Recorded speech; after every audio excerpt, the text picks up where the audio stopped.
लौंग अपने वजूद में गैबी ताकत रखता है जो इंसान के दिमाग, रूह और जिस्म को ऐसी कुव्वत देते हैं जिससे इंसान आने वाला वक्त महसूस कर पाता है, बीमारियों से दूर हो जाता है। उसकी चारों तरफ एक ऐसी रूहानी दीवार कायम होती है जिससे वो रूहानी और जिस्मानी अमराज से दूर रहता है।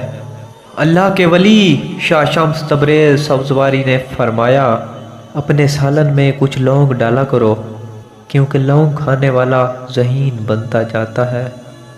वो जिस्मानी और रूहानी अमराज से दूर होकर हाजिर दिमाग रहने की तरफ माइल होता है। जो शख्स अक्सर रूहानी और जिस्मानी बीमारी में मुब्तला रहता है वो 3 लौंग अपने सीधे बाजू पे बांध ले और रोज़ सुबह उसके ऊपर चारों कुल दम किया करे। वो तमाम परेशानी और मुसीबतों से अल्लाह की पनाह में रहेगा। जो शख्स रोज़ सालन में लौंग को डाल कर खाता है वो शख्स हाजिर दिमागी की जानिब कदम बढ़ाता है। अगर वो शख्स किसी की आंखों में आंखें डाल के देखेगा और इसी तरह आसानी से लोगों के झूठ पकड़ लेगा और कामयाबी तक पहुंच जाएगा। अगर अभी तक आपने हमारा इस्लामी हेल्थ टीवी सब्सक्राइब नहीं किया तो प्लीज़ सब्सक्राइब कर दें।